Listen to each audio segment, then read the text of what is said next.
കാസർഗോഡ് ഇരിയണ്ണിയിൽ കാട്ടുപോത്തിനെ കണ്ട് കാറ് പെട്ടെന്ന് ബ്രേക്ക് ചെയ്തതിനെ തുടർന്ന് നിയന്ത്രണം വിട്ട് മരത്തിലിടിച്ച് മറിഞ്ഞു. ഇരിയണ്ണി പൂവാളം റോഡിന് സമീപമാണ് അപകടമുണ്ടായത്. എരിഞ്ഞിപ്പുഴയിൽ നിന്നും ബോവിക്കാനത്തേക്ക് പോവുകയായിരുന്ന കാറാണ് അപകടത്തിൽപ്പെട്ടത്. അപകടത്തിൽ കാറിന്റെ ഒരു ഭാഗം പൂർണ്ണമായും തകർന്നു.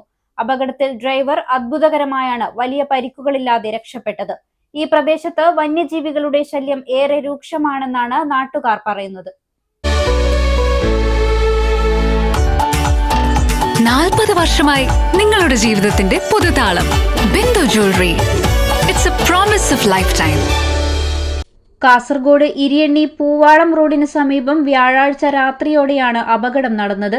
എരിഞ്ഞിപ്പുഴ ഭാഗത്തുനിന്നും ബോവിക്കാനത്തേക്ക് പോവുകയായിരുന്ന കാർ പെട്ടെന്ന് റോഡിൽ കാട്ടുപോത്തിനെ കണ്ട് ബ്രേക്ക് ചെയ്യുകയായിരുന്നു.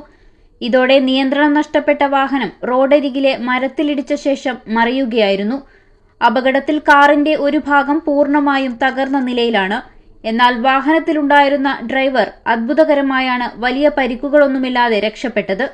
വനമേഖലയോട് ചേർന്ന ഈ പ്രദേശത്ത് ഇത്തരത്തിൽ വന്യമൃഗങ്ങൾ നിരന്തരമായി റോഡിലിറങ്ങുന്നത് പതിവാണ്. പ്രദേശത്ത് വന്യജീവികളുടെ ശല്യം അടുത്ത കാലത്തായി അതിരൂക്ഷമായിരിക്കുകയാണ്. വന്യജീവികളുടെ ശല്യത്തിന് ശാശ്വതമായ പരിഹാരം കാണണമെന്നും റോഡിലിറങ്ങുന്ന മൃഗങ്ങളിൽ നിന്നും യാത്രക്കാരുടെ ജീവന് സംരക്ഷണം നൽകാൻ വനം വകുപ്പും അധികൃതരും ഉടനടി ഇടപെടണമെന്നുമാണ് പ്രദേശവാസികളുടെയും യാത്രക്കാരുടെയും ആവശ്യം. News 14 live, Kasaragod.